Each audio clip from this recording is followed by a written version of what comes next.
trovati col nostro Focus TG. Lunedì 26 gennaio è una data in cui ci sono diversi appuntamenti di cui parleremo tra poco. Questa non solo è partito in regione il tavolo per la sburocratizzazione, ma è in corso anche l'incontro perorato dall'associazione Furti in Corso sul tema della sicurezza, in particolare nelle abitazioni e nelle attività commerciali. Torneremo anche sull'ennesima spaccata che c'è stata a Treviso a un esercizio commerciale ieri, ma oggi è anche il giorno dell'apertura delle varianti stradali in vista di Milano Cortina. Ormai il conto alla rovescia è davvero agli sgoccioli e le opere stradali viarie, lo si è visto anche nel fine settimana, sono particolarmente importanti. Ma oggi è anche la giornata nazionale della memoria del sacrificio alpino e quindi torneremo anche su questo tema.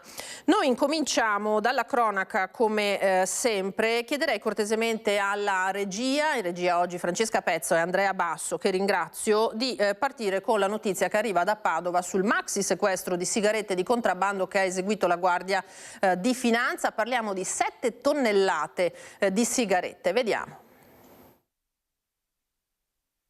Maxi sequestro da parte della Guardia di Finanza di Padova che ha confiscato 7 tonnellate di sigarette di contrabbando. Io sono in compagnia del capitano Daniele Leonetti, capitano della Guardia di Finanza di Padova. Una maxi operazione, innanzitutto complimenti, e fortunatamente insomma un uomo è stato arrestato e 7 quintali insomma sono stati presi prontamente da parte dei suoi uomini.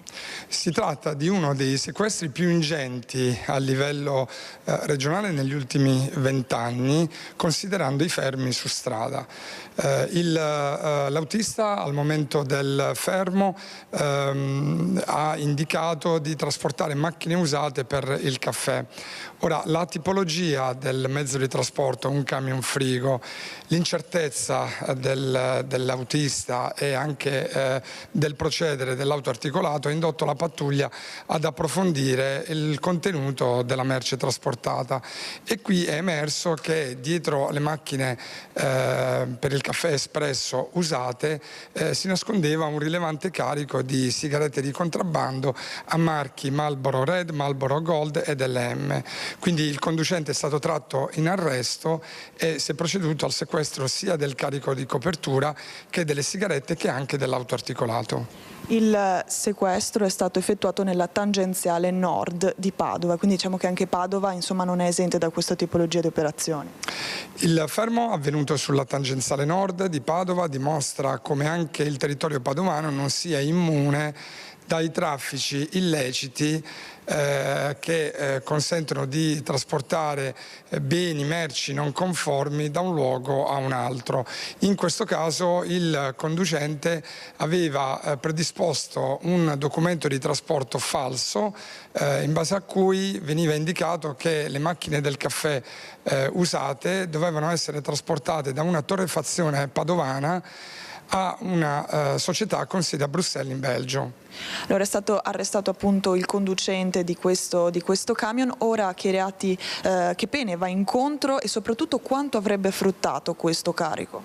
I reati contestati al conducente sono il contrabbando aggravato e la contraffazione aggravata. Entrambe le condotte prevedono una reclusione da 3 a 7 anni.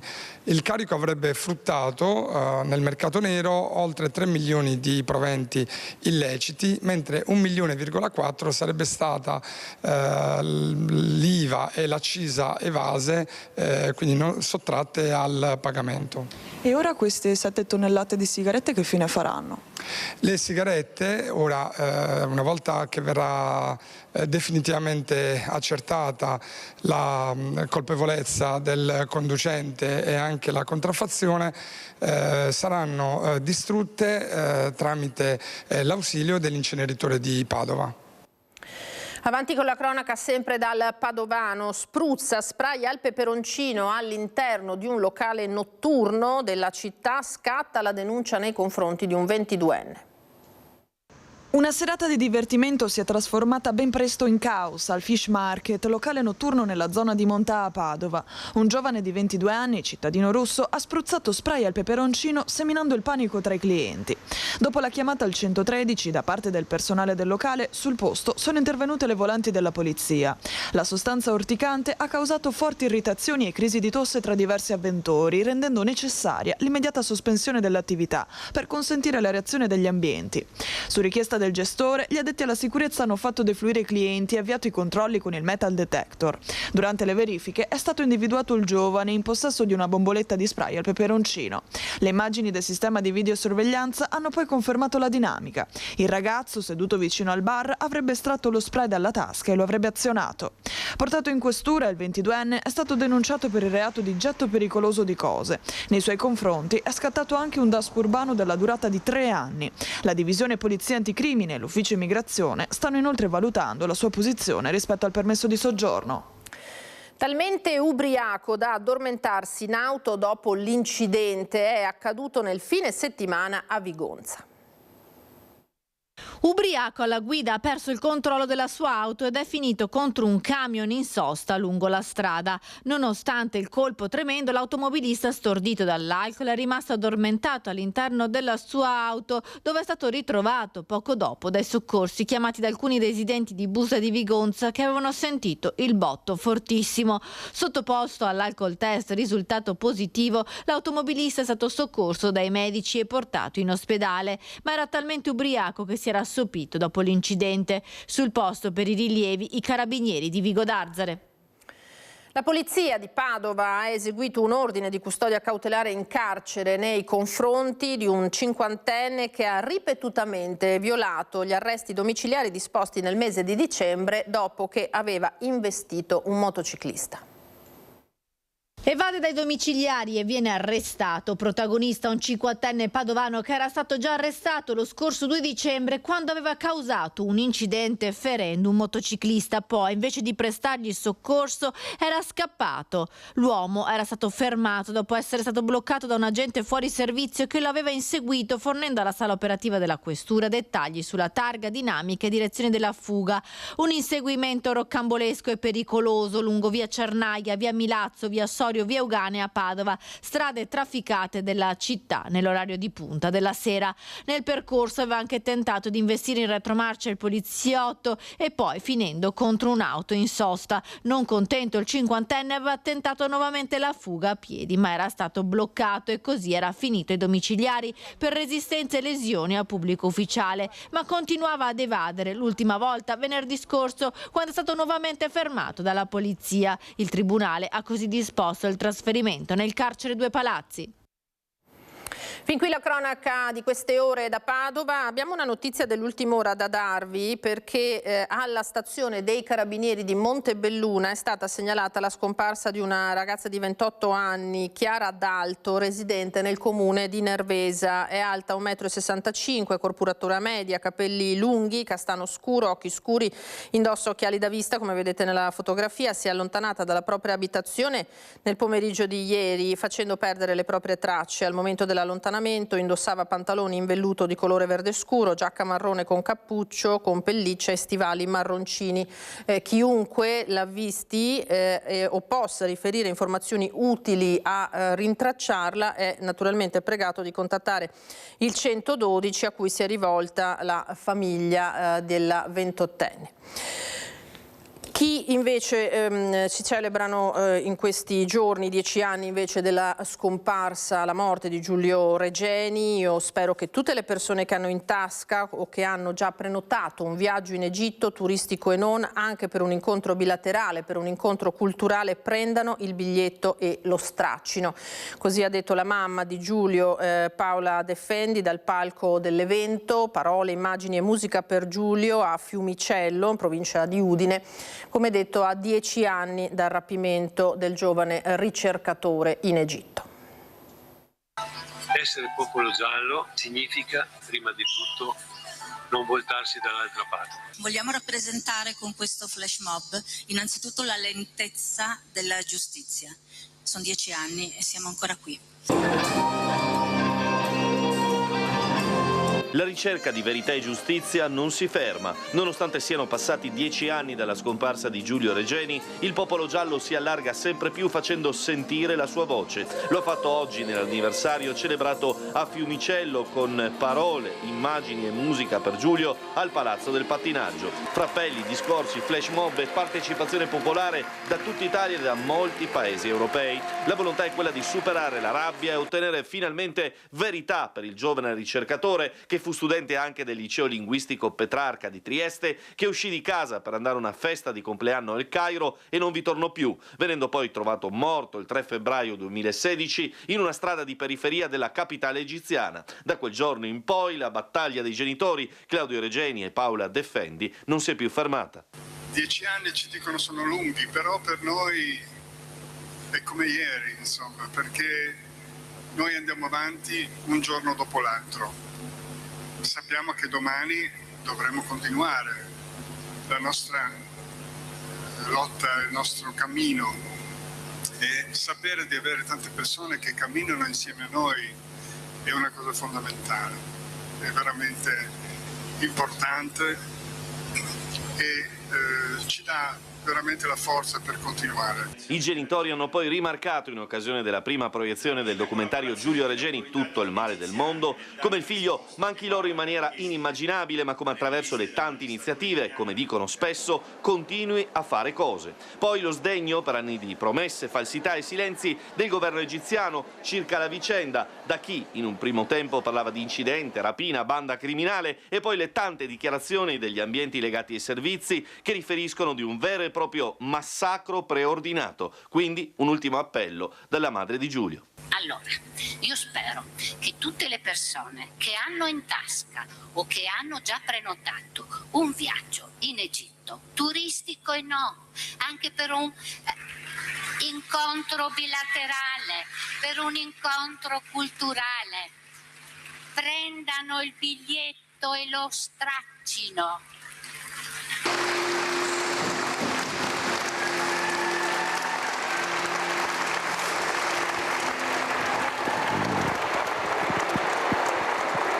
Questo dunque è l'evento per ricordare i 10 anni dal rapimento di Giulio Regeni. Torniamo nel nostro territorio, apriamo la pagina sul dissesto idrogeologico a Marostica. Un grosso masso è rotolato in strada con tutte naturalmente le conseguenze del caso, ma al di là di questo rimane evidentemente aperto il tema frane in quel territorio estremamente fragile. Sul posto per noi in diretta Mirko Cavallin e Renzo Rigon. Mirko, a te, buongiorno.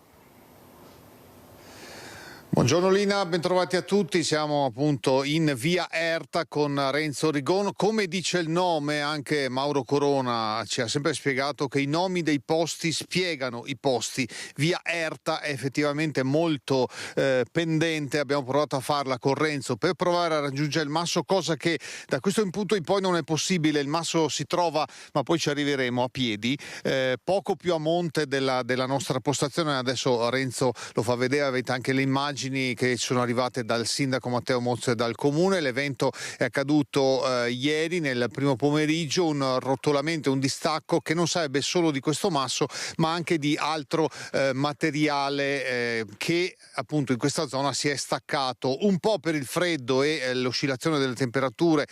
Qui è arrivata anche qualche fiocco di neve, e poi per la pioggia che ha comunque smosso un terreno che era secco per il lungo periodo di siccità. Proprio in questi giorni a Marostica sono iniziati dei lavori di sistemazione del dissesto idrogeologico. Il masso è ancora lassù, poi nei servizi della sera ve lo mostreremo nel dettaglio, ma su questo abbiamo intercettato poco fa il sindaco di Marostica Matteo Mozzo per gli ultimi aggiornamenti e gli interventi e le decisioni da prendere in merito a questa problematica. Qui c'è anche un abitato poco sotto a questa distanza. Quindi con l'intervista al sindaco poi la linea può tornare a voi.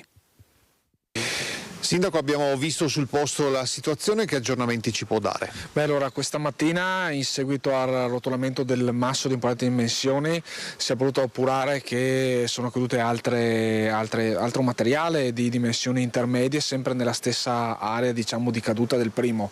I tecnici comunali hanno fatto le prime verifiche, ne seguiranno altre nella giornata di domani, anche sul fronte più in alto, vicino alla strada provinciale che interseca di fatto in linea retta circa 200 metri sopra la strada, che è quella di via Erta, proprio per verificare che non ci siano possibilità di ruscellamento di ulteriore materiale. Fino ad allora la strada rimarrà chiusa, anche perché passa il mezzo di trasporto comunale del pulmino scolastico, e quindi vogliamo garantire la sicurezza innanzitutto dei ragazzi, ma anche di tutte le persone che passano sulla via. Il lavoro in realtà è molto veloce, la demolizione del masso e la rimozione degli stessi è un lavoro di poche ore, ma dobbiamo garantire la sicurezza ed evitare ulteriori rotolamenti, anche se è una strada che è nota appunto per i continui distacchi.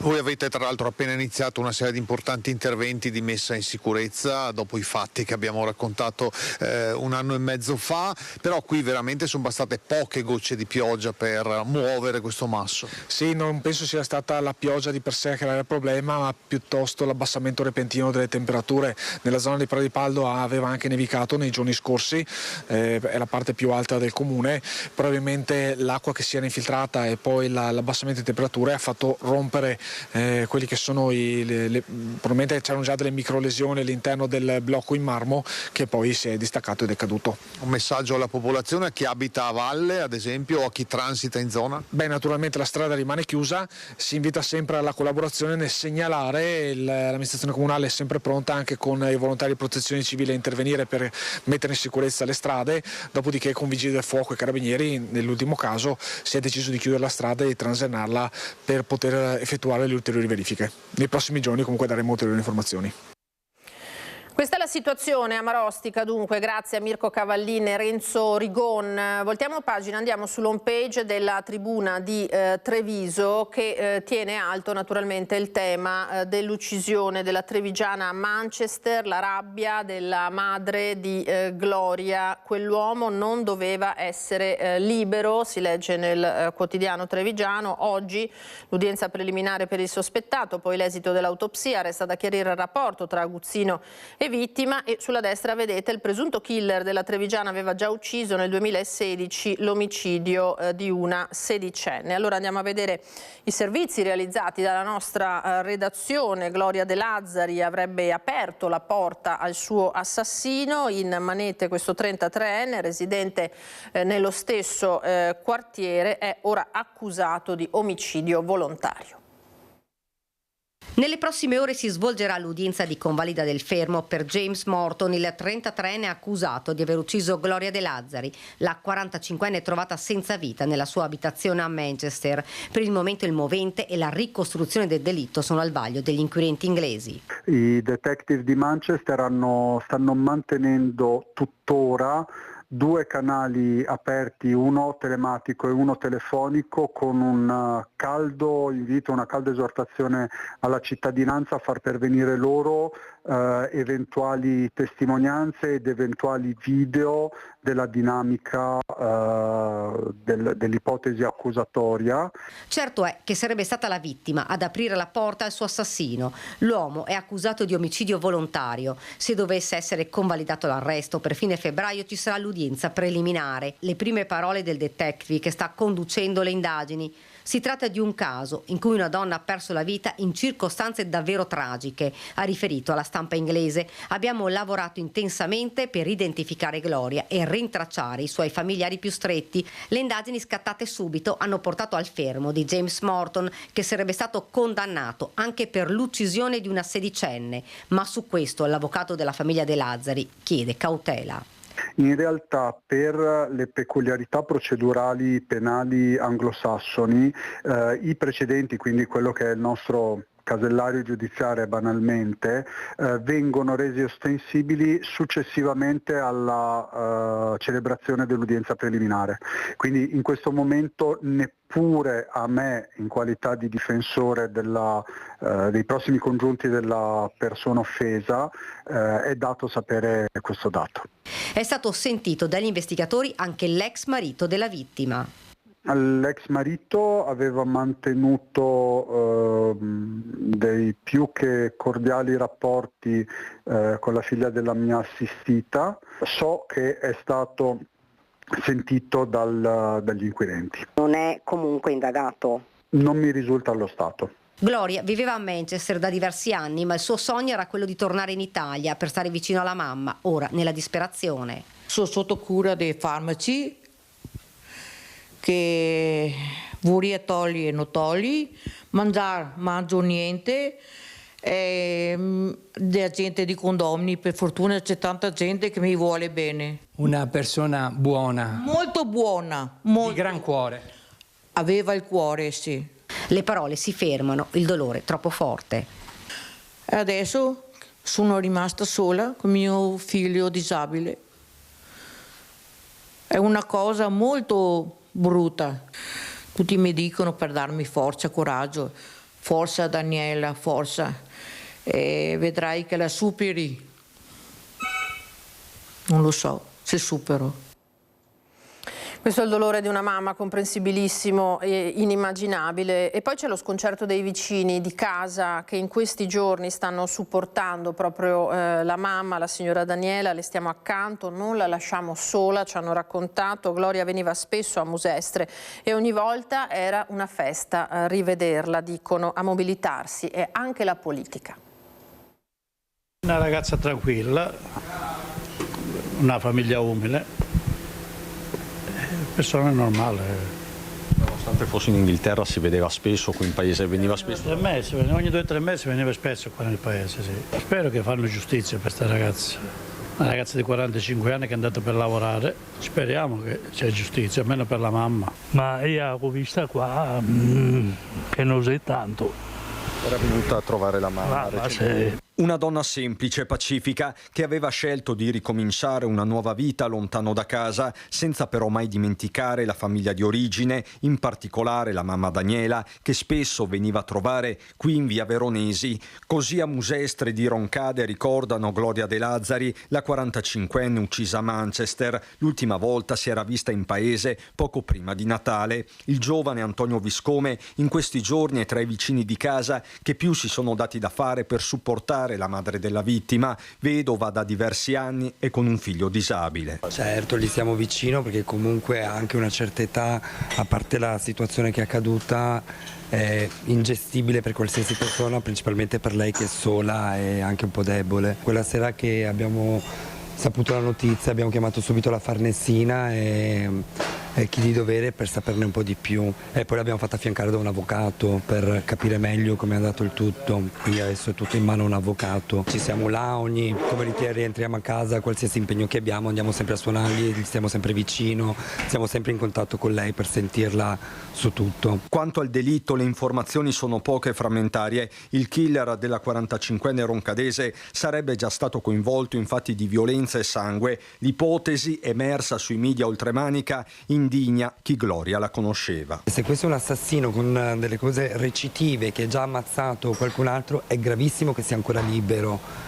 Cioè, questa persona deve pagare per questa cosa, per qualsiasi reato che ha commesso. Quando veniva Gloria comunque non dico che era una festa, però eravamo piacevole andare a suonargli e sapere come andava, come tutto, quindi comunque un dispiacere sapere tutto quello che è successo. A mobilitarsi anche la politica. Fabio Chiesa, sindaco di Conegliano e coordinatore provinciale di Forza Italia, farà un ulteriore passaggio con il titolare della Farnesina, il segretario azzurro e vicepresidente del Consiglio Antonio Tajani. Io penso che sia una situazione che ha ghiacciato il sangue nelle vene a tutti noi. Sentiremo Tajani, proveremo a capire anche da lui cosa si può fare, perché è una famiglia che abbiamo in questo momento, che tutti le stiamo vicino, e di sentire anche le istituzioni vicino. La nostra vicinanza in questo momento è per tutti loro, però ripeto, faremo di tutto per interessare le istituzioni e anche Tajani in questi giorni. Un caso, questo femminicidio davvero terribile per tutta una serie di motivi e soprattutto il dolore di chi rimane, lo avete sentito. Adesso noi apriamo la pagina dedicata ai furti perché, come dicevo in apertura, oggi è una giornata importante col governo che annuncia tra l'altro nuove regole. Allora andiamo subito in diretta da Cristian Arboit e Nicoletta Rizzetto con i loro ospiti. Cristian, buongiorno. Buongiorno Lina, sentiamole queste nuove regole, le ha annunciate questa mattina qui a Santa Caterina il senatore Andrea Ostellari, sottosegretario alla giustizia, una vera e propria stretta per certi versi, del resto auspicata dalla stessa associazione Furti in Corso che ha organizzato questo convegno a cui hanno partecipato davvero in tanti presenti le autorità trevigiane, c'era anche il prefetto, insomma una mattinata importante in cui sono stati fatti annunci importanti. Senatore Ostellari, cominciamo dal primo, riguarda la procedibilità d'ufficio per i reati contro il patrimonio e quindi il superamento della famigerata, tra virgolette, Cartabia. Ce lo conferma, quindi sarà superata la Cartabia per quanto concerne le querele in materia di furti?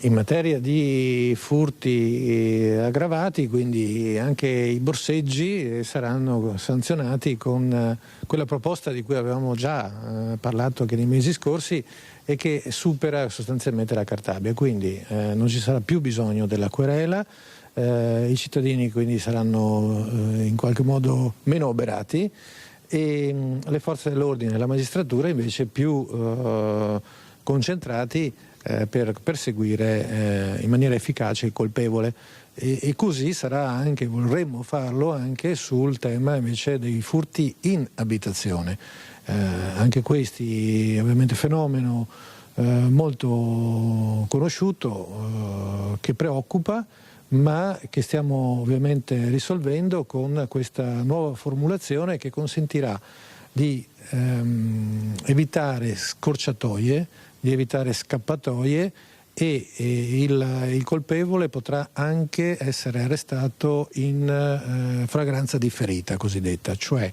entro le 48 ore da domani le forze dell'ordine potranno attraverso gli strumenti tecnologici trovare le immagini, individuare il soggetto e arrestarlo.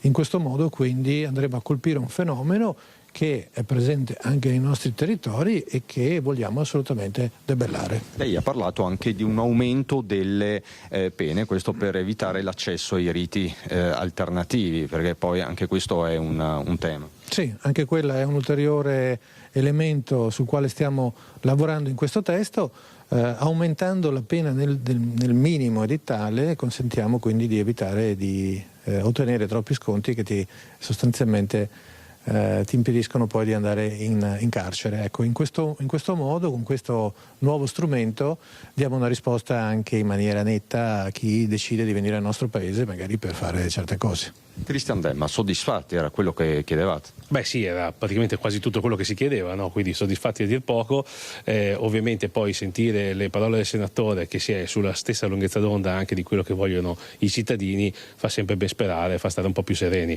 quindi ci saranno degli iter procedurali, ci sono le tempistiche, come si diceva in convention questa mattina, non è che da stasera è tutto risolto, ma già che ci sia l'idea di andare avanti e proseguire con un iter, tante cose insomma.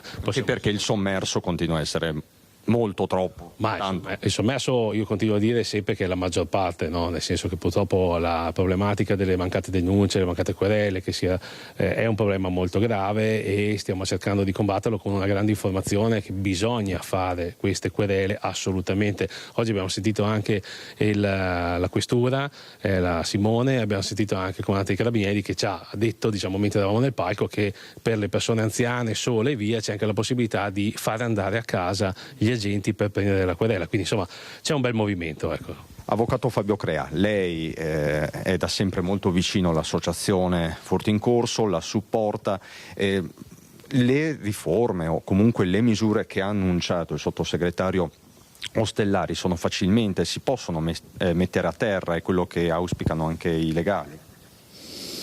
Ma i legali dipende da quale punto di vista lo auspicano. Diciamo che guardando la situazione in termini di socialità e di comunità e di legalità, sicuramente le due misure che sono state indicate dal sottosegretario sono sicuramente importanti. L'arresto differito è certamente in questo senso, perché questo evita, nel momento in cui viene individuato il responsabile, di dover attivare tutta una procedura cautelare che ha dei tempi piuttosto lunghi, che consentirebbe al presunto responsabile anche di darsi alla fuga. Quindi l'arresto differito può essere sicuramente uno strumento utile per assicurare nel più breve tempo possibile il responsabile alle forze dell'ordine. Per quanto riguarda l'innalzamento delle pene del minimo edittale per i furti in abitazione, questo, se comprendo bene, va nel senso di rendere più difficoltoso da un punto di vista processuale l'accesso a un rito che è quello del patteggiamento, e quindi questa è una scelta politica. Da un punto di vista, diciamo così, criminologico, io non sono sempre d'accordo, più che io, la scienza criminologica non è nel senso che l'aumento delle pene determini un effetto deterrente nei confronti dei soggetti che decidono di commettere i reati. Si pensi che l'Italia è il sesto paese in Europa per quanto riguarda i furti in abitazione, dietro ci sono dei paesi che hanno delle pene, Francia, Germania, Svizzera, che prevedono delle pene per i furti in abitazione inferiori. Quindi la scelta evidentemente criminale di determinati soggetti di commettere dei furti mi pare indipendente dalla individuazione della pena alta. Peraltro appunto la scienza criminologica, come ci insegna per esempio anche negli Stati Uniti, dove negli stati che prevedono la pena di morte i reati non retrocedono dal punto di vista numerico, proprio per quelle fattispecie nella concreta dimostrazione. Grazie Avvocato Crea. Ultimo tassello, le baby gang. Lei ha annunciato sempre questa mattina, sottosegretario Ostellari, maggiore facilità nell'erogazione degli ammonimenti ai minori. Qual è il senso di questa misura? L'ammonimento innanzitutto ci consente di dare al questore uno strumento in più per agire nei confronti di ragazzi dai 12 ai 14 anni, però chiamandoli a responsabilità insieme ai genitori, quindi papà e mamma li accompagneranno anche per i reati, chiamiamoli minori, più bagatellari, che però sono una spia fondamentale di un comportamento che evidentemente non segue le regole, e facendo così, intervenendo in questo modo, non solo quindi responsabilizziamo i ragazzi, ma responsabilizziamo anche i loro genitori, che saranno quindi maggiormente anche chiamati a rispondere anche economicamente, anche con la perdita magari di benefici genitoriali. E fare questo è importante oggi per una ragione molto, molto banale, se volete, ma la devianza giovanile la combatti con una partecipazione a 360 gradi di tutti coloro che hanno ruoli fondamentali anche nell'educazione, e la famiglia è uno di questi, anzi direi forse il nucleo più importante e fondamentale. Sappiamo bene quanto difficile sia fare il genitore, quindi nessuno vuole, diciamo così, colpire la figura del genitore, ma chiamare a responsabilità tutti, questo sì, anche su valori che magari qualcuno ha dimenticato, ma sono assolutamente importanti per noi, come il rispetto di regole, rispetto verso chi rappresenta lo Stato e la sottolineatura della necessità di seguire prima di tutto i doveri prima dei diritti. Grazie Andrea Ostellari, sottosegretario alla giustizia. Chiudo con una battuta di Fabio Crea, perché lei ha una proposta proprio in materia di bullismo, l'attivazione di un numero. Ma dunque ci sono state un paio di domande da parte di alcuni studenti di una classe di una scuola superiore che erano preoccupati, manifestavano preoccupazione sul bullismo, sul cyberbullismo eccetera. in un contesto anche di baby gang, eccetera. L'idea che io ho è questa: è stato attivato da qualche tempo un numero gratuito per quanto riguarda le vittime, evidentemente vittime deboli del codice rosso. Questo numero consente un contatto immediato, sia telefonico che per messaggio, con gli operatori di pubblica sicurezza. Questo potrebbe essere uno strumento, quello dell'utilizzo appunto del telefono in maniera virtuosa ed efficace, per mettere immediatamente le forze dell'ordine a contatto con chi sta subendo un atto di bullismo o solo è in presenza di un atto di bullismo effettuato da terzi, o che si trovi in una situazione di cyberbullismo, o in una condizione di presenza di comportamenti criminali come per esempio le baby gang. Questo consentirebbe un'attivazione immediata da parte delle forze dell'ordine. Con Fabio Crea, tra l'altro, questa sera nel corso dei nostri telegiornali Vina torneremo anche sui temi della sicurezza urbana di Treviso. Fabio Crea questa mattina ha proposto anche la possibilità per i sindaci di emanare dei DASPO, ha parlato anche di zone rosse. Non sempre la zona rossa è possibile, ma la zona rossa, mi corregga se sbaglio, avvocato, può essere sostituita anche con dei dispositivi rafforzati. Sì, la zona rossa è un presidio territoriale, però così come prevista necessita della presenza importante delle forze dell'ordine, che ovviamente non sempre è possibile, quindi renderla strutturale è molto difficile. Un presidio territoriale sinergico tra le forze dell'ordine potrebbe essere un elemento che sostituisce in parte la zona rossa. Insomma, gli spunti sono stati davvero tanti questa mattina, anche le proposte operative. Adesso si attendono segnali da parte del governo, le misure sono sul tavolo. Per il momento è tutto da Santa Caterina con Nicoletta Rizzetto, a voi la linea. Grazie a Cristian Arboit, Nicoletta Rizzetto, grazie agli ospiti naturalmente. Allora, di sicurezza in città torneremo a parlare più tardi. Adesso andiamo subito a Chiampo, perché la Valle del Chiampo, colpita negli ultimi 2 anni da frane e alluvioni, torniamo su questo tema. È stato presentato proprio oggi il nuovo piano di protezione civile per far fronte alle emergenze. Luisa Bertini, Simone Squarcina in diretta per noi. A te Luisa, buongiorno. Sì, buongiorno a te, buongiorno ai nostri telespettatori. Siamo a Chiampo, dove è stato presentato proprio adesso il piano di protezione civile intercomunale, il che comporta che 5 comuni di fatto si sono uniti per la gestione delle emergenze. Ne parliamo anche insieme all'assessore regionale. 5 comuni insieme, lei diceva, importante per la gestione delle emergenze e anche complicato. Assolutamente sì, e oggi sono voluta essere presente come assessore regionale proprio per dare un segnale dell'importanza che i sindaci riescano a mettersi insieme, predisporre degli strumenti come questi che sono fondamentali, perché i piani di protezione civile nella gestione delle emergenze sono indispensabili. E anche sono qui per sottolineare la capacità quindi che hanno gli amministratori di mettersi insieme e di riuscire a creare quegli equilibri che poi permettono di intervenire nelle emergenze e di farlo nella maniera migliore. Ecco, quindi il plauso arriva agli amministratori con il presidente dell'Unione dei Comuni Montani. In che cosa consisterà questo piano intercomunale? Quante persone coinvolgerà sul territorio e per che cosa?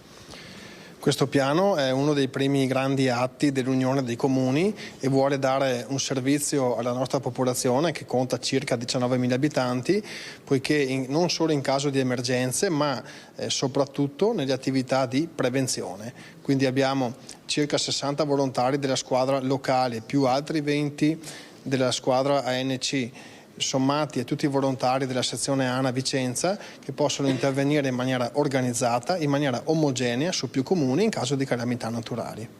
Parlavate anche di incendi boschivi piuttosto che alluvioni?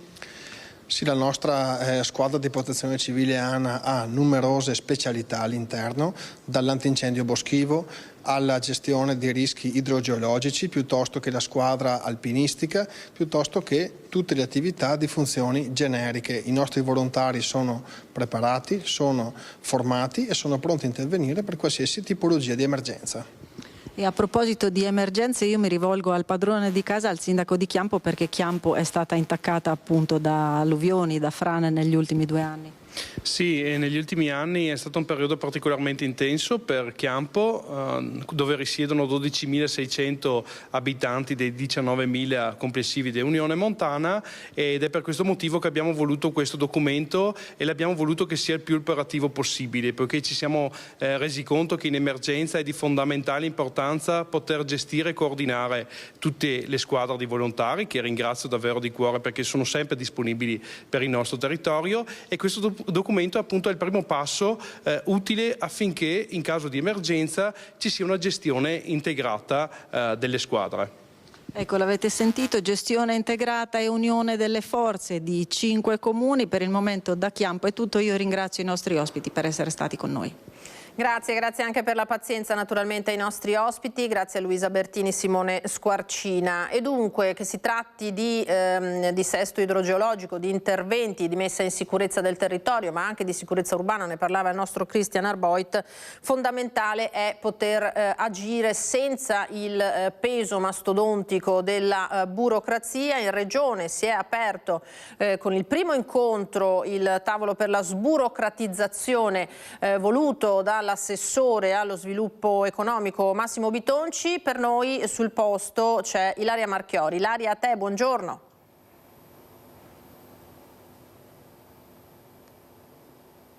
Concluso da pochissimo qui a Venezia, molti rappresentanti di categoria presenti e anche i sindacati. Assessore, grazie per essere qui con noi. È andata bene questo tavolo? Siete riusciti già a delineare le prime necessità e i primi metodi di intervento?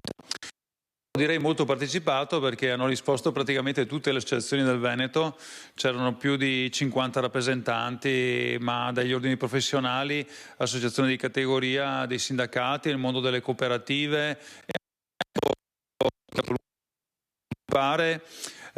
Diciamo che è un tavolo fondamentale, ribadiscono il fatto che le imprese venete non chiedono tanto finanziamenti, contributi magari, ma adempimenti amministrativi, e quindi oggi abbiamo già fatto alcune osservazioni, ma la categoria e le imprese manderanno dei contributi scritti, perché ovviamente dobbiamo calarci poi dalle parole ai fatti. Nel frattempo lavoreremo a delle proposte con un attento monitoraggio delle procedure. Ci rendiamo molto delicati, perché magari una grande impresa si organizza nella gestione dei bandi, l'accesso magari. C'è qualche problema tecnico purtroppo nell'audio, Ilaria, non so se riesci a sentirmi. Se è possibile provate a ricollegarvi, perché purtroppo il segnale va e viene e non riusciamo a seguire quello che sta dicendo l'assessore. Potete provare a ritentare il collegamento in diretta proprio tra un minuto, il tempo tecnico di rifarlo? Ecco, vi vediamo a scatti e la voce va e viene proprio. In questo momento non tiene il collegamento, torniamo in studio. Allora, noi andiamo velocemente in pubblicità a questo punto, regia, aspettiamo che la nostra Ilaria si ricolleghi con l'assessore Bitonci e cercheremo appunto di ripristinare questo collegamento e riprendere il filo del discorso.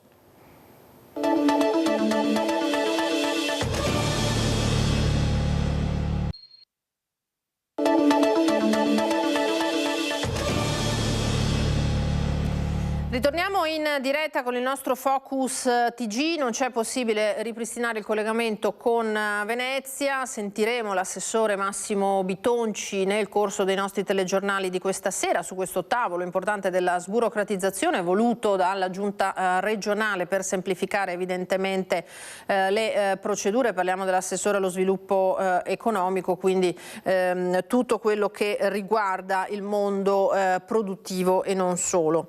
Ritorniamo Torniamo sul tema della sicurezza. Cristian Arboit ci ha fatto il punto da Santa Caterina a Treviso su quello che è uscito dal tavolo con il sottosegretario Andrea Ostellari. In città c'è da alcuni mesi un'emergenza spaccate di fatto che riguarda proprio bar e negozi. È interessante il tema dell'arresto di ferito che permetterà anche a distanza di ore, una volta visionate le telecamere di sorveglianza, alle forze dell'ordine di arrestare questi soggetti ritenuti responsabili di colpi che danneggiano in maniera pesante le attività. È toccata per la seconda volta in meno di 2 mesi al locale di Dania Sartorato, presidente della FIPE di Treviso, la vetrata sul retro buttata giù a mazzate, con alcuni residenti che si sono svegliati e hanno lanciato l'allarme. Sono amareggiata, ci ha detto, ma dobbiamo andare avanti.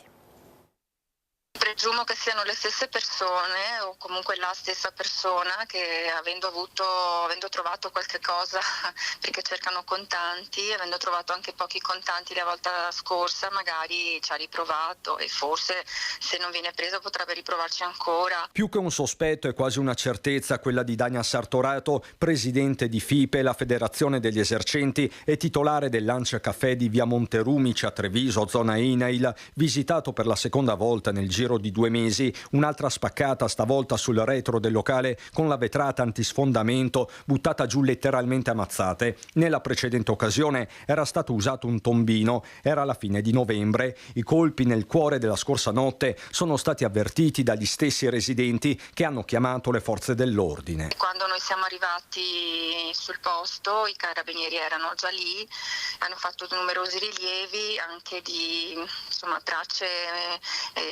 ematiche, sangue, oggetti rimasti a terra da questo ladruncolo che poi se n'è rapidamente andato. Fuggito con un bottino di pochissimi spiccioli. Del resto lo stesso locale è chiuso nel fine settimana. Anche a novembre l'autore del colpo aveva lasciato tracce di sangue nel locale a dimostrazione della veemenza usata per la spaccata. Non nasconde amarezza Sartorato, che proprio in qualità di presidente FIPE ha avviato con la prefettura diverse iniziative in materia di sicurezza. Fatti come questi fanno perdere la voglia di continuare, ma dobbiamo trovare la forza di andare avanti e confrontarci come esercenti e farlo con coraggio, il pensiero di Sartorato. Questo purtroppo mette un po' di amaro, lascia un po' di amaro, però diciamo che sono fiduciosi che appunto ci siano delle svolte nelle indagini. Furti anche nel Montello. Nella notte un fiorino è stato rubato dall'azienda Nonna Maria di Crocetta, dove i ladri hanno lasciato una Yaris rubata precedentemente a Montebelluna.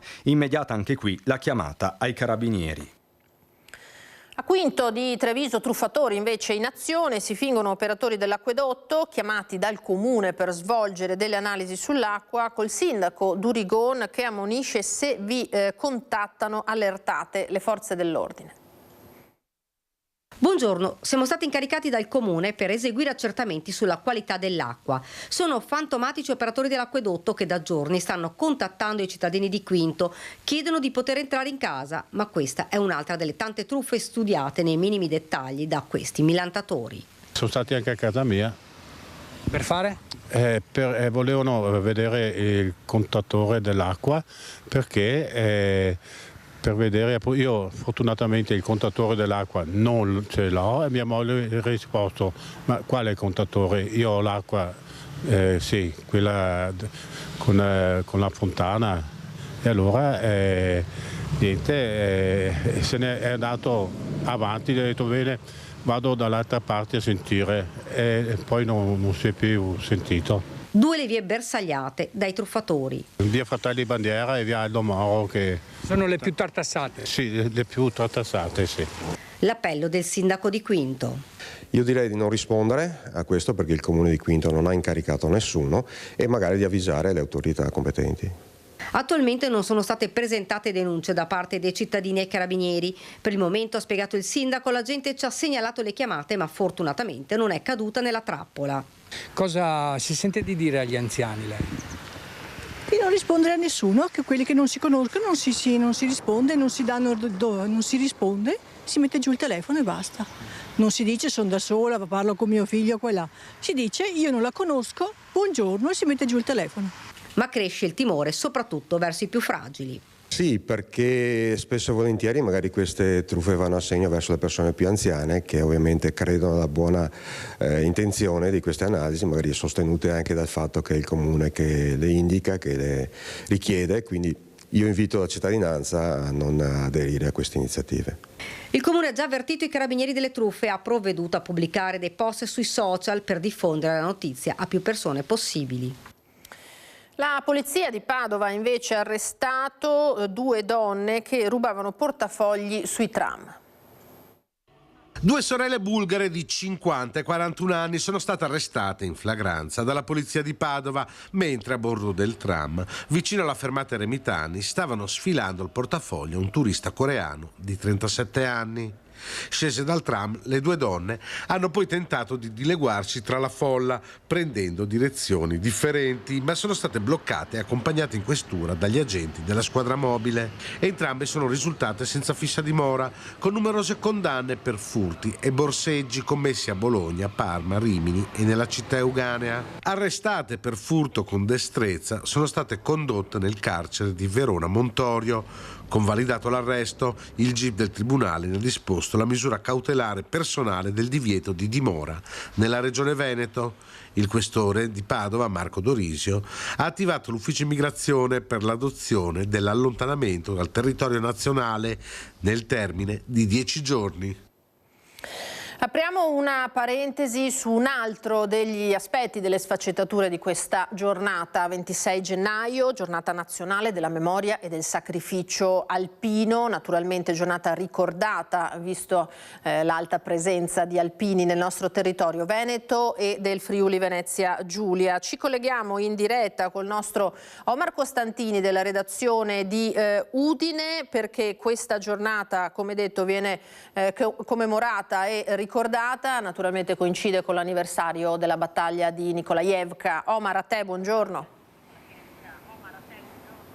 Sì, prendiamo la linea, cordiale buongiorno, un saluto anche agli amici di Rete Veneta. Siamo qui nella piazza di Buia, vedete ogni tanto il sole appare e scompare perché la bandiera tricolore sventola, c'è una leggera brezza uscita pochi istanti fa, insomma, che fa questo gioco. Ma torniamo a quanto è accaduto oggi, la giornata della memoria e del ricordo del sacrificio degli alpini nella battaglia di Nikolajevka nel 1942, dove la divisione Giulia all'epoca e anche la divisione Cunense si immolarono per salvare i compagni in ritirata e diedero quei minuti, quei importanti preziosi attimi per poter insomma portare a casa, andare oltre la linea del fronte all'epoca della guerra con l'Unione Sovietica.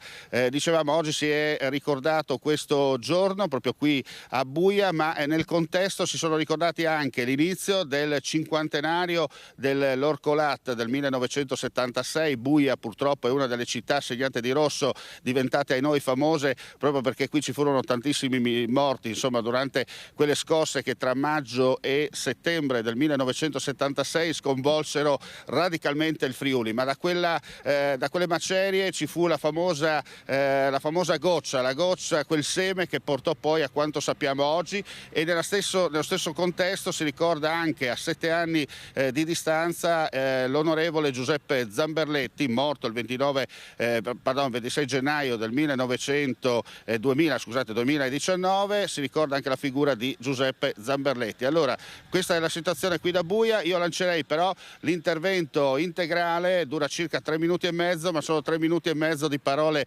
vere, sentite, come sempre, da parte del presidente dell'ANA nazionale, Sebastiano Favero. Insieme si può. Il noi prima dell'io è un messaggio forte che noi, vedo qui i ragazzi delle scuole, che noi vogliamo trasmettere a loro. Avere questa capacità è il grande segreto degli alpini e mi ha emozionato quando sono passato vicino ai bambini dell'asilo. Veramente alla mia età è un po' difficile emozionarsi, ma quando li ho visti lì, li ho visti guardarsi, li ho applauditi e mi hanno applaudito. Ecco, questo è veramente il segno che si può guardare al futuro con fiducia. perché questo è quello che vogliamo. Questo è quello che anche oggi siamo qui certamente a fare memoria, certamente a ricordare due avvenimenti tragici, uno di guerra, Nikolaevka, uno di un evento altrettanto tragico, un terremoto che ha colpito queste terre. Ma tutte e due le volte c'è stata una grande forza, una grande capacità, è stata detta e ridetta, però io la voglio ripetere, gli alpini hanno sempre risposto presente. Gli alpini ci sono stati, allora ci sono anche oggi. Sì, perché questo è quello, cari alpini in armi, così come noi in congedo, due facce della stessa medaglia. Siamo un valore vero, forti della testimonianza dei nostri veci, un valore vero e una forza di garanzia per la nostra Italia. Questo è quello che noi, sia per voi in armi, sia per noi in congedo, vorrei dire oggi qui. Lo dico ai rappresentanti dal Parlamento all'Europa, alle amministrazioni locali. Questo cappello è un simbolo forte, forte di solidarietà e di pace. È un simbolo che noi dobbiamo portare con orgoglio e dover saper trasmettere a chi verrà dopo di noi. Lo è sempre stato, lo è anche oggi e lo voglio ricordare, perché anche oggi insieme, alpini in armi, alpini in congedo, garantiremo una nostra presenza, se volete discreta, ma anche per le Olimpiadi che fra poco cominciano. Siamo sempre presenti, non ci tiriamo mai indietro e tanti di questi alpini sono di queste terre. Il Friuli è terra da alpini, il Friuli è terra della Giulia, il Friuli è terra di testimonianze vere e forti. E quel connubio dopo quel terremoto è stato veramente un connubio forte, capace ancora oggi di dirci che gli 11 campi di lavoro che sono stati costituiti qui in Friuli dalle nostre sezioni sono stati il segno, il primo vero segno di una solidarietà che non si è fermata al momento dell'emergenza, ma che ha dovuto essere insieme nella fase di ricostruzione. Ciò che facciamo ancora oggi in tutti gli avvenimenti in cui interveniamo, in tutte le calamità in cui interveniamo, gli alpini rimangono lì a dare una mano a chi ha bisogno. Questo è il grande messaggio e allora insieme, io credo anche oggi, noi non possiamo che dire viva gli alpini, viva Buia, viva il Friuli Venezia Giulia, viva l'Italia! E da Buia è tutto, la linea può tornare allo studio. Grazie al collega Omar Costantini per questo resoconto, per averci proposto le dichiarazioni del presidente nazionale Sebastiano Favero dell'ANA. Allora, noi adesso torniamo sulla morte dell'architetto Toni Follina, figura cardine dell'urbanistica veneta, molto noto a Treviso, sua città d'origine, progettista dell'isola della Pescheria, ma anche del recupero dell'ex ospedale psichiatrico Sant'Artemio, ora sede della provincia. Le opere da enumerare sono molte. Col sindaco Mario Conte, che ha parlato di professionista capace di innovare rispettando i luoghi e l'identità culturale e storica. Treviso e la Marca piangono la morte del noto architetto trevigiano Toni Follina, mancato sabato scorso all'età di 85 anni. Nella sua lunga carriera ha firmato opere che hanno ridefinito e disegnato il volto di piazze ed opere nel territorio trevigiano, in Italia e anche all'estero. A Treviso e nella Marca ha lasciato segni indelebili con interventi entrati di diritto nella storia della città, tra cui la nuova pescheria, San Parisio, la sede della provincia di Sant'Artemio, la nuova abside di Santa Caterina, inaugurata pochi anni fa. Progetti che testimoniano la sua capacità di innovare rispettando i luoghi e l'identità culturale e storica. Questo l'addio commosso del sindaco Mario Conte, e proprio in occasione del restauro dell'abside di Santa Caterina ai nostri microfoni l'architetto aveva spiegato il gioco di luci. Quando passa il sole si irradia tutta di luce l'insieme. Ecco, questo è una roba semplice, complicata, ma diciamo sofferta anche 18 anni di lavoro. Nato a Conegliano nel 1941, Follina si è laureato in architettura e in seguito ha frequentato i corsi di scultura all'Accademia di Belle Arti di Venezia. Ha iniziato a lavorare nel 1961 collaborando negli anni 70 in Africa e successivamente negli anni 80 con Silvano Zorzi in Arabia Saudita e in America Latina. Fra i progetti da menzionare la grande biblioteca di Montebelluna nel 2002, il municipio di Nervesa della Battaglia e l'ultimo in ordine di tempo la nuova piazza pedonale di Mogliano Veneto che va ad aggiungersi a quelle di Oderzo e Possagno. Voglio esprimere a nome mio e di tutto il Consiglio provinciale il massimo cordoglio per la scomparsa del grande architetto Tony Follina, le parole del presidente della provincia Stefano Marcon, un grande uomo appassionato e visionario, capace di progettare opere rimaste nella storia. E c'è la data delle esequie dell'architetto Tony Follina, saranno celebrati giovedì alle 15 nella chiesa di Nervesa della Battaglia. Avete appena sentito, aveva curato anche il restauro della sede municipale. Andiamo alla pagina delle Olimpiadi adesso con l'impiego della contestata polizia americana, l'AIC, a Milano Cortina. La politica si spacca, pronti alle barricate, dice Alleanza Verdi Sinistra, che parla di pericolo fascio affarista. Veniamo a sapere che l'AIS forse arriverà a Milano Cortina e Piantedosi dice ognuno porta la sicurezza che vuole.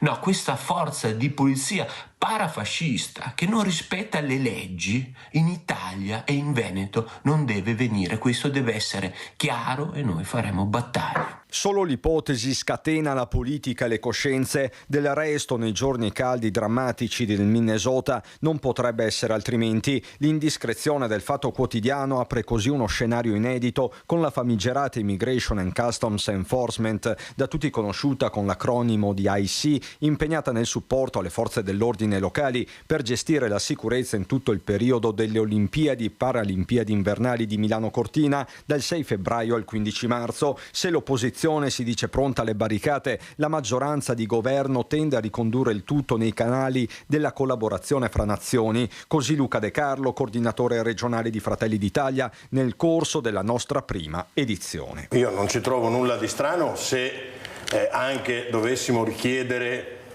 l'aiuto per gestire un evento straordinariamente importante ma straordinariamente delicato come quello delle Olimpiadi. Credo che se si possono usare tutte le accortezze, anche se Piantedosi oggi ha detto non mi risulta che ci sia l'AIS e tantomeno Tajani, ma se anche dovessero esserci all'interno di un'ottica di collaborazione, gridare al pericolo, sicurezza e quant'altro perché ci sono le forze di sicurezza mi sembra assolutamente il contrario di quello per cui le forze di sicurezza sono utilizzate, cioè garantire la sicurezza dei cittadini. Stiamo assistendo alla costruzione di un mondo pericoloso che provo a definire come fascio affarista. L'AIS uccide una donna di 37 anni e Trump commenta: daremo l'immunità assoluta perché era una radicale. Cioè passa l'idea che un nemico politico possa essere ucciso, come nel fascismo, come in una logica che nega lo Stato di diritto. Lascio perdere tutti i discorsi del protofascismo e quant'altro che mi sembrano più retorica degli anni 70 che hanno già dimostrato il loro fallimento. Mi concentrerei invece sul risolvere i problemi anche della sicurezza dei tanti cittadini italiani e veneti in questo momento. Alla faccia quindi della Pax Olimpica, il clima si surriscalda, l'effetto Trump potrebbe farsi sentire anche tra le Dolomiti. E poi c'è il clima, quello meteorologico, pioggia a valle, neve in montagna, il maltempo ha caratterizzato la prima domenica olimpica nel Bellunese, quella interessata dal passaggio della fiamma olimpica da Feltre fino a Belluno via Tricchiana. Neve fresca in abbondanza a Col dei Baldi di Alleghe, sulle Pale di San Martino in comune di Taibon e a Faberghera sul Neve Galla alle 8 del mattino. Il bollettino di ARPAV segnalava 25 cm di neve dovuta alle alle nuove precipitazioni. Ha nevicato di più sulle Dolomiti meridionali rispetto a quelle settentrionali, 24 centimetri a Cima Predazzo, a Falcade, 23 a Gares, 19 a Pecol di Zoldo e a Malga Losc di Frassenè, 17 a Malga Ciapela, 15 ad Arabba, sulle Dolomiti settentrionali 15 centimetri a Cortina, 12 sul Falzarego, 11 in Comelico e a Misurina, 20 centimetri tra l'altro anche sul Monte Grappa, quindi davvero precipitazioni diffuse. Sappiamo che c'è stato anche qualche problema alla viabilità, vigili del fuoco che sono dovuti intervenire per recuperare mezzi rimasti bloccati per la neve. E poi ci sono tutte le cerimonie che anticipano l'avvio delle Olimpiadi di Milano Cortina, a cui manca davvero ormai poco. La fiaccola olimpica, come abbiamo detto, da Belluno a Cortina. Oggi aprono le varianti relative alle opere stradali che sono state portate avanti con forte accelerazione in questi ultimi mesi, proprio per riuscire a essere il più possibile pronte per l'appuntamento olimpico. Allora ci spiega il tutto il nostro Fabio Fioravanzi sul posto con Simone Merlo. Belluno, Piazza dei Martiri, il cuore della città, un po' il cuore della provincia, di questa provincia in pieno countdown pensando alle Olimpiadi invernali. Con l'arrivo della fiamma olimpica nelle città, a Feltre come a Belluno, per poi andare ovviamente a Cortina da un pezzo. Ma di questo arrivo viviamo le emozioni e i sentimenti raccolti da Tiziana Bolognani e Stefano Bozzi. Belluno, siamo vicinissimi alla storia, gli ultimi istanti.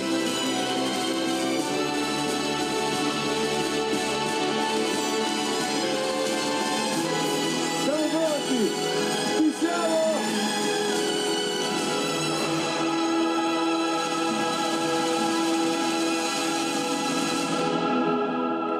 Ed eccola qua! Ed eccola qua! E Belluno! Belluno! Già vivere, essere tedoforo di Olimpiadi e Paralimpiadi a casa tua, essere tedoforo, quello che accende il braciere a Belluno nella mia città, è assolutamente un'emozione unica.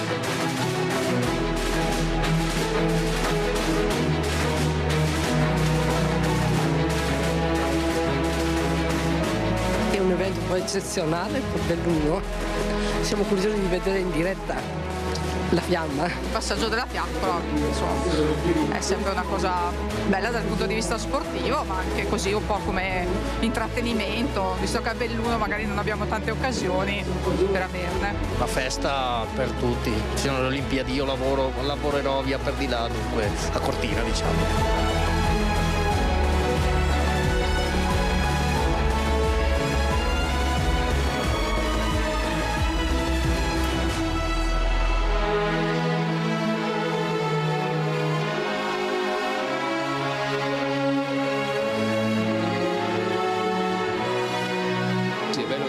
Gente che testimonia la vicinanza anche alla fiamma olimpica e allo spirito olimpico. Se penso a quel 26 giugno quando ero a Losanna, quando praticamente il presidente del CIO Bacca ha comunicato l'assegnazione delle Olimpiadi e Paralimpiadi a Milano Cortina, è passato di tempo, di tavoli, di riunioni, di incontri, di momenti anche molto piacevoli, perché ho avuto la fortuna di assistere all'accensione del braciere davanti al Presidente della Repubblica alcune settimane fa, e tanti problemi che sono i problemi che sono normali quando si organizza un evento così grande in una provincia come la nostra, piena di difficoltà, ma devo dire che insomma io mi auguro che tutto funzioni per il meglio. Dino Buzzatti lo chiamava spirito di Olimpia in un suo bellissimo articolo del 64, è quello spirito che da sempre anima le Olimpiadi, mette insieme gente, passa valori dello sport straordinari come quello della lealtà, ma soprattutto rappresenta per questo territorio una straordinaria opportunità, oggi come domani.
Olimpiadi che per il territorio hanno significato anche novità importanti.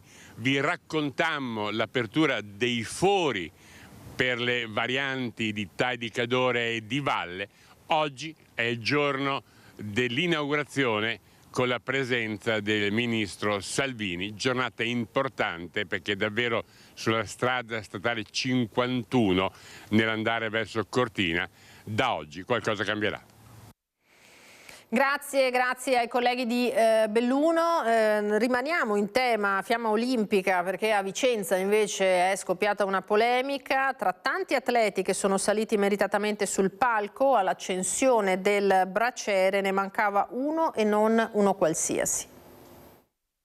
Lui è Abdon Pamić, nato a Fiume nel 1933, è un leggendario marciatore italiano, uno degli atleti azzurri più medagliati nella specialità dei 50 km di marcia ai Giochi Olimpici, a cui prese parte per 5 volte, bronzo a Roma nel 1960 ed oro a Tokyo nel 64. Oggi ha 92 anni ma non si ferma, lo abbiamo visto a Vicenza, ripreso anche da un post sui social della Fondazione Milano Cortina 2026, in cui si sottolinea che ha percorso 200 metri con la fiamma olimpica. Nel post si ricorda il suo peso nella storia sportiva del paese e di quando è stato pure portabandiera dell'Italia alle Olimpiadi di Monaco nel 1972. E allora sui social c'è chi si domanda perché?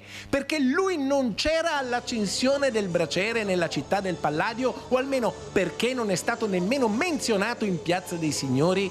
C'erano meritatamente Mario Bielmo, alpinista vicentino che ha conquistato tutte le vette 8000 del mondo, Gelindo Bordin, medaglia d'oro alla maratona delle Olimpiadi di Seul 1988, Gabriella Dorio, ex mezzofondista, oro a Los Angeles 1984, ma proprio lui, Abdon Pamić, il leggendario marciatore italiano, non era sul palco al momento clou.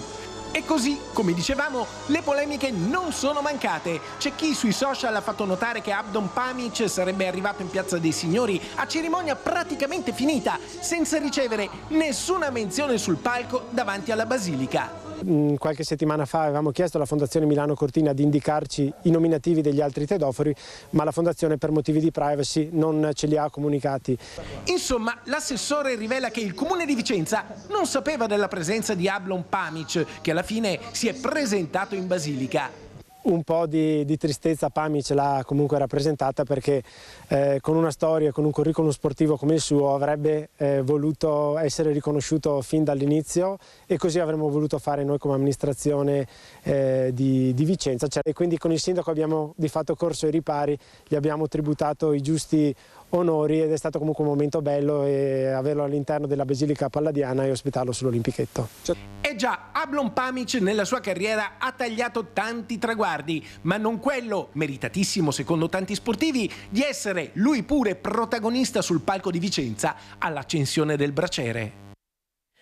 E questa dunque, l'avete sentito, la polemica scoppiata a Vicenza. In attesa di vedere le gare sportive di Milano Cortina, al di là di tutto quello che è il contorno di questo evento olimpico, c'è da registrare un successo sportivo importante per il nostro territorio, la Coppa Italia di volley femminile, che rimane a Conegliano perché l'Imoco Volley ha vinto su Scandicci in 3 soffertissimi set. Punto su punto le trevigiane hanno conquistato il titolo 31-29, 26-24, 27-25, quindi un 3-0 che in realtà nasconde una sfida ben disputata e naturalmente sofferta da entrambe le squadre e risolta proprio ai punti uno dopo l'altro. Si tratta dell'8ª Coppa Italia vinta dalle Pantere, 30° titolo nella storia delle trevigiane, dopo le 2 finali perse, quella della Supercoppa Italiana e poi il mondiale per club in Brasile proprio contro Scandicci.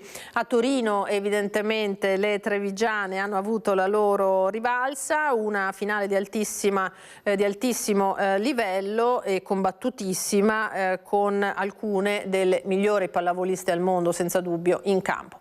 Noi adesso ci fermiamo per un altro rapido break, torneremo tra poco con altri temi e altri servizi.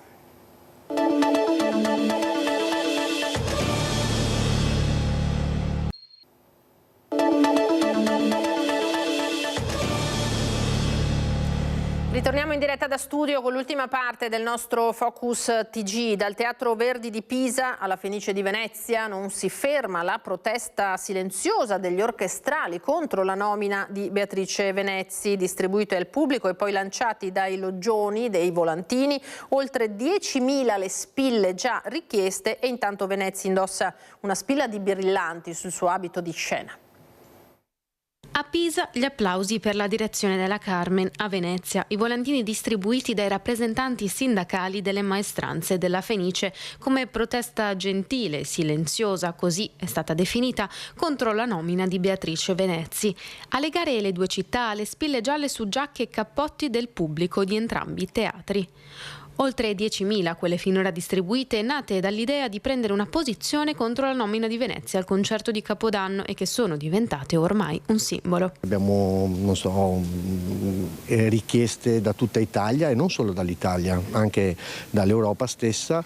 Adesso non riusciamo neanche quasi più a gestire questa cosa e infatti per fortuna c'è un comitato di abbonati, di gente che viene da tantissimi anni a teatro e sa cosa vuole, sa cosa noi chiediamo e ci appoggiano. E come annunciato alla prima del Simon Boccanegra, una rappresentanza degli orchestrali ha distribuito volantini all'entrata del teatro. Il pubblico presente ha gradito particolarmente questa nostra ennesima iniziativa, tant'è che a fine recita hanno gettato dall'alto i volantini. La bellezza è verità, la verità è bellezza. Noi non vogliamo dire oltre perché noi, come sempre, non abbiamo voluto commentare le dichiarazioni del maestro Venezzi, ma vogliamo continuare con questa nomina che secondo noi è assolutamente sbagliata. Ed è proprio il pubblico a sostenere la protesta delle maestranze. La spilla è a favore della musica, non è contro la Venezia. Adesso fanno vedere la vittima, vabbè, lei è parte di questo sistema, sia lei a fare un passo avanti piuttosto, anzi un passo indietro, per poi fare tutti quanti uno avanti. Sentir parlare di anarchia da parte di colei che è stata nominata per amicizie, insomma, è ridicola. L'obiettivo nostro è sempre lo stesso, ci vuole un percorso con un direttore, non si può nominare una persona senza avere un percorso insieme, questo è un lavoro che si fa da anni. E dunque, nonostante alla Fenice lo scontro sulla nomina di Beatrice Venezzi continui, lo avete sentito, ad avere toni piuttosto forti, il sindaco di Venezia Luigi Brugnaro rimane fiducioso di arrivare a una soluzione soddisfacente per tutti. La bufera alla Fenice non è ancora passata, ma Luigi Brugnaro continua ad essere fiducioso e soprattutto a lavorare per una composizione tra le parti che da mesi si scontrano sulla nomina di Beatrice Venezzi a direttrice musicale. Da sindaco di Venezia, Brugnaro è anche presidente della fondazione che fa capo al teatro. Io sono positivo, sono ottimista, sono sicuro, cioè se riusciamo, non è detto che ce la facciamo, ma se ce la facessimo a trovare una qualche forma di incontro, di conoscenza, di cose, io sono convinto che da questa cosa potrebbe nascere una grandiosa rinascita della Fenice a livello mondiale. Intanto sarà ripristinato il cosiddetto welfare per i dipendenti che era stato sospeso a novembre. Con la mensilità di gennaio arriverà anche un bonus che a seconda del ruolo in teatro oscilla tra i 350 e i 1.100 euro lordi. Guardate che nella vita se ci si crede si ottiene, bisogna crederci tutti e devono, ripeto, vincere tutti. Secondo Beatrice Venezzi, all'estero ci si chiede come sia possibile che un teatro finanziato dallo Stato sia sostanzialmente gestito dai sindacati in un contesto totalmente anarchico. Per Brugnaro è inevitabile che nel clima che si è creato, chi è stato sottoposto a critiche, come la musicista, reagisca. Non prendo in negativo neanche le osservazioni degli orchestrali, cioè ho sempre tentato di giustificare questa cosa e continuo a farlo anche oggi. È normale, quando poi le cose si alzano, i toni, poi essendo la Fenice un teatro importante è chiaro che ogni cosa che si dice si può interpretare in tanti modi. No, io credo che sia non so come dire, il risultato di tanta voglia, di tanta passione che dobbiamo semplicemente incrociare. Ecco, io spero di riuscire a incrociare queste passioni, questi amori che poi potrebbero sfociare in qualcosa di grande. Cambiamo tema e andiamo a Treviso. Contro baby gang e disagio giovanile, ma non solo, al liceo classico Canova di Treviso sono arrivate pure le lezioni di volontariato. Tanti gli esperti che si sono alternati, un centinaio i partecipanti. un momento fondamentale, un momento importantissimo per il volontariato, perché ci dà la possibilità di entrare nelle scuole e di far immaginare un volontariato capace di divenire funzione sociale, di divenire pensiero sociale. Un obiettivo ambizioso, quello di Volontari Insieme, che al Liceo Canova di Treviso ha coinvolto un centinaio di studenti in vere e proprie lezioni di volontariato contro marginalità, disagio giovanile, vecchi e nuovi problemi. In aula sono così entrati gli esponenti del terzo settore trevigiano, da Don Giovanni Kirchner, parroco di Santa Maria del Sile, ad Adriano Bordignon, presidente del Forum delle associazioni familiari. Bordignon che si è concentrato sui temi del lavoro e della famiglia. Farlo, cominciare a ragionarci, a metterci la testa quando si è alle scuole superiori è il momento più propizio. Io penso che questo sia un grande investimento della scuola, del mondo del volontariato e del paese, perché i giovani sono la vera risorsa per il presente e per il futuro. Creare consapevolezza per le sfide del futuro, questo è un impegno comune di volontari e scuola. Crediamo fermamente appunto che questo aspetto che attiene poi ai valori della solidarietà chiaramente aiuti a superare quell'individualismo che oggi così è diffuso nella nostra società e che in qualche modo può anche limitare un certo tipo di sviluppo. Ecco. In altre parole, la necessità di un nuovo sfondo valoriale con i volontari che dopo le elezioni ne sono usciti rinfrancati. Ragazzi che sentono l'esigenza di passare da una società individuale, una società che pensa alla competizione, che pensa esclusivamente alla tecnologia, hanno necessità di diventare persone, di inserirsi nel sociale, nelle problematiche sociali e di capire il mondo che stanno vivendo. A Cittadella invece è la moda di incontrare la fotografia trasformando il teatro sociale in un set d'eccezione. Questo è il primo evento modelle e fotografi che si svolge all'interno di un teatro sociale.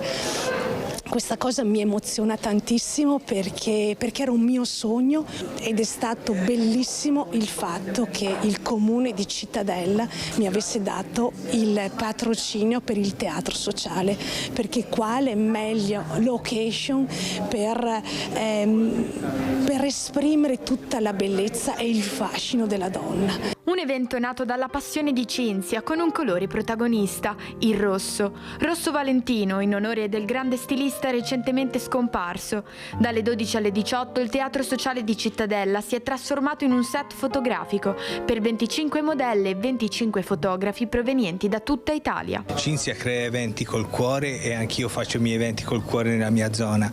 E qui quando lei mi ha chiesto che voleva fare il teatro con gli abiti rossi, mi è venuto subito in mente Vivian di Pretty Woman e con l'aiuto di Lara abbiamo creato l'outfit di Pretty Woman. Mi ha dato l'opportunità di essere qui in una location spettacolare, un teatro dell'Ottocento. Un vero lavoro di squadra per dare vita a degli scatti magnifici. Lo shooting si è svolto anche all'esterno del teatro, dove a fare da cornice c'era persino un iconico taxi inglese. Una fiducia reciproca fra fotografo e modella, poi qua siamo su una location stupenda, perciò si parte già in una situazione diciamo di vantaggio. E non dimentichiamo le stiliste e artefici di tutti gli splendidi abiti. Io ho saputo una settimana fa che partecipavo all'evento e l'ho finito alle 5 di mattina, stamattina. Ieri sera siamo andati oltre la mezzanotte sempre ad avere delle novità e a curare i particolari. Un evento che celebra la bellezza femminile fondendo storia e modernità. Qui le persone si possono mettere in gioco, possono far vedere veramente chi sono, possono lasciare qualcosa che solitamente le bloccano. Qui dentro siamo tutte protagoniste, tutte nello stesso livello. Era l'ultimo servizio per questa nostra edizione di Focus TG. Io vi ringrazio naturalmente per averci seguito. Grazie in regia a Francesca Pezzo e Andrea Basso. Appuntamento ai telegiornali di questa sera e naturalmente al Focus serale. Una buona giornata, un buon pomeriggio a tutti.